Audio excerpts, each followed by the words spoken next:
안녕하세요. 이번 주 이슈인 뉴스 대한항공 아시아나 인수에 관련된 내용을 얘기해 보도록 하겠습니다. 아무래도 대한항공이 아시아나를 인수한다는 내용 자체가 굉장히 믿기 어려운 이야기였어요. 왜냐면 이 항공업계 1위인 회사가 2위인 회사를 인수한다라는 것 자체가 좀 쉽게 달성되기 어려운 이야기거든요. 관련 뉴스를 보시면 먼저 대한항공이 아시아나를 인수하나?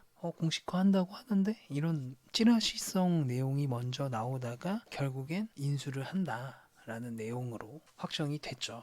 근데 이 대한항공이 지금 코로나로 인해서 굉장히 안 좋은 상황이에요. 아시아나도 마찬가지지만 현재 대한항공의 부채 비율이 무려 1200%, 아시아나 부채 비율이 2000%에 육박하고 있는데 어떻게 그런 부채 비율을 가지고 있는 회사가 2배 정도의 부채 비율을 가지고 있는 회사를 인수를 하는 것인가 라는 의문을 품게 하는 거죠. 그러다 이 금액을 지원하는 산업은행 입장에서도 인수에 대한 금액을 대한항공에 직접 투자하는 것이 아니라 대한항공의 지주사인 한진칼을 통해서 투자금을 지원을 합니다. 그래서 투자 거래 구조를 좀 보면은 산업은행이 한진칼에 3자 배정 유상 증자 방식으로 5천억 원, 교환사채 인수로 3천억 원을 지원하게 됩니다. 여기서 3자 배정 유상 증자라는 건 한진칼의 주식을 5천억 원어치를 찍어내서 그대로 산업은행에게 갖다 주는 겁니다. 5천억을 받고 그렇게 되면 한진칼에는 5천억 플러스 3천억 총 8천억이 들어오게 되는 거죠.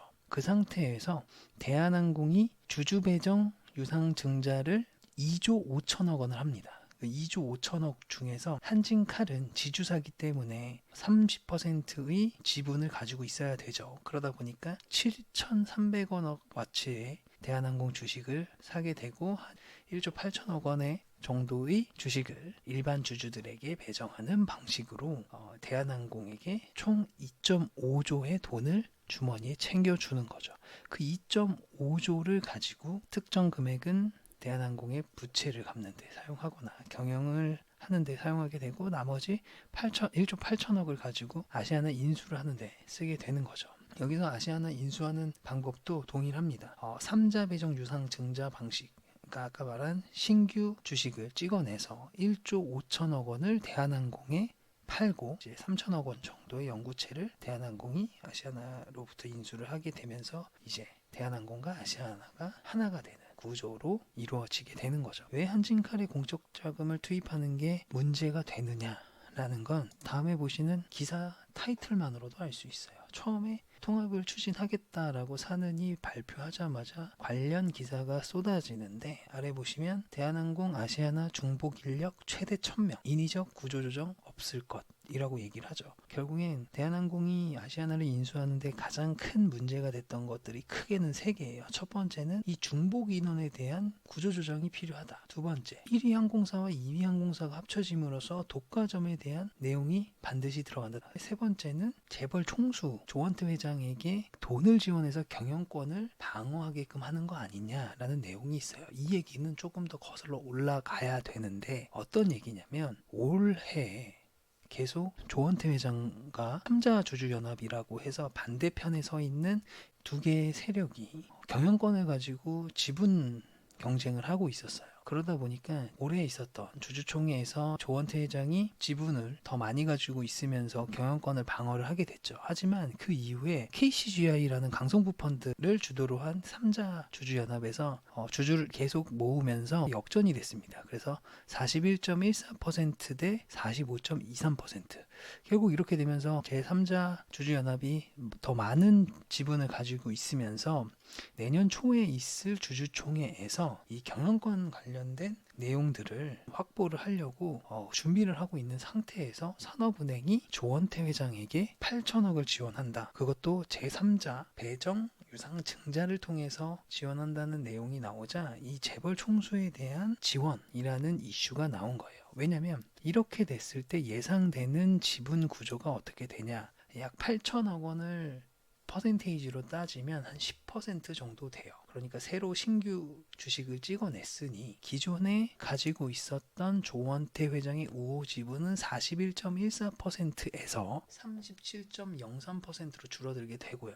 마찬가지로 제3자 주주연합 측에 가지고 있었던 45.23%의 지분율도 40.72%로 소폭 하향하게 됩니다. 그렇지만 산업은행이 갖고 있는 10%의 지분은 조원태 회장 측을 들어줄까요? 아니면 삼자연합 측을 들어줄까요? 물론 산은에서는 경영권을 가지고 자기들은 좌지우지하지 않겠다라고 얘기는 하지만 지금 이 딜을 성사시키고 있는 주체는 조원태 회장이겠죠. 그러면 아무래도 산은은 조원태 회장 측에 손을 들어줄 가능성이 높습니다. 혹은 이 8천억을 받으면서 투자받은 조건에 경영권 분쟁 시 반드시 자기네 편에 들어야 된다는 조건이 들어있을 수도 있죠. 그렇게 되면 조원태 회장 측은 47%가 되는 거고 남측은 40%가 되면서 이번에도 조원태 회장의 경영권은 방어할 수 있게 되는 거죠. 이러한 문제들 때문에 이러한 재벌 총수의 혈세로 경영권을 방어하게 되는 모양새가 공분을 사고 있는 상황이 됩니다.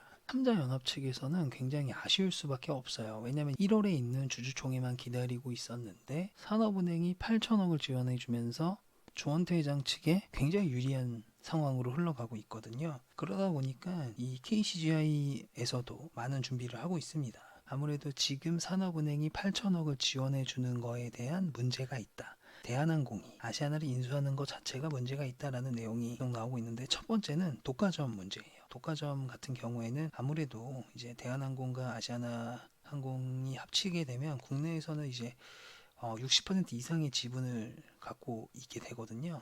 그러니까 60% 이상 점유를 하게 됩니다. 항공권의 가격이 올라갈 수 있고 그 올라간 건 고스란히 시민에게 미칠 수 있으니 이 부분에 대해서 제가를 해야 된다라는 걸 공정거래위원회에 지금 신청해 놓은 상태입니다. 그래서 공정거래위원회도 이런 부분들을 잘 판단해서 발표를 할 것 같고요. 근데 이런 부분이 좀 문제가 좀 있어요. 왜냐면 외항사까지 합치게 되면 퍼센테이지는 낮아지지만 국내 항공사 안에서만 해보면 뭐 LCC까지 합친다 해도 이제 멀리 나가게 되는 뭐 미주 항공 노선은 대한항공과 아시아나가 대부분이거든요. 그러다 보니까 둘이 하나 회사로 되게 되고, 한 회사에서 미주항공 노선을 가지고 있다라고 한다면 금액이 오를 수 있는 여지는 분명히 있다라고 하는 거죠. 이렇게 물류나 여객기를 통해서 가격에 대한 이슈가 반드시 나올 수 있습니다. 그러다 보니까 이 부분에 대해서 독과점 논란이 있죠.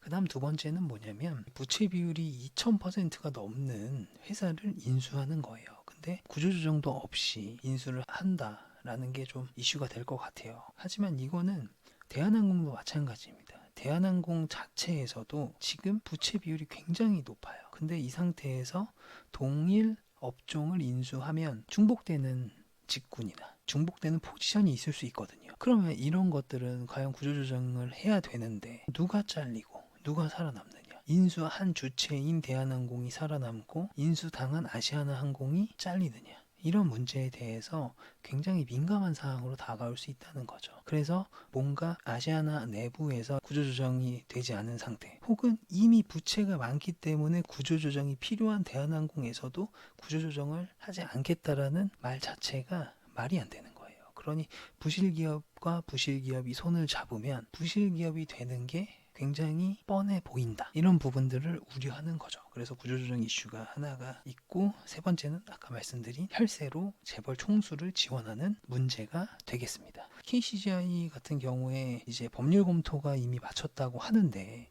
이 법률 검토를 마쳤다라고 하는 내용은 어떤 내용이냐면 2009년에 판례가 있어요. 그 경영권 분쟁 중에 삼자 배정 유상증자로 신주가 발행되는 것은 무효하다라는 판례가 있기 때문에 지금 한진카레 같은 경우에는 경영권 분쟁 중이잖아요. 그런 회사가 삼자 배정 유상증자 방식을 통해서 신주를 발행해서 산업은행에게 5천억 원을 지원받는다라는 것 자체가 대법원 판례에 어긋나는 행위이기 때문에 이 법률적인 검토가 되어 있다라고 하는 부분이 얘기가 나오는 거고요.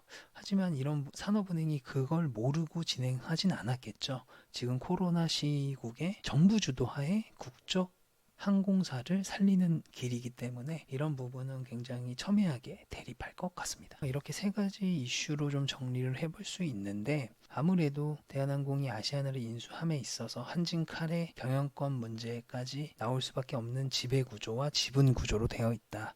그래서 이러한 문제들은 결국에는 하나씩 풀어나가야 되고 굉장히 쉽지 않은 문제가 될 것 같아요. 그래서 이 부분은 관심 있게 지켜보면 말도 안 되는 상황이 올 수 있고 급반전하는 상황들이 올 수 있어서 좀 재밌게 지켜볼 수 있는 이슈인 것 같습니다. 오늘은 여기까지 하겠습니다. 감사합니다.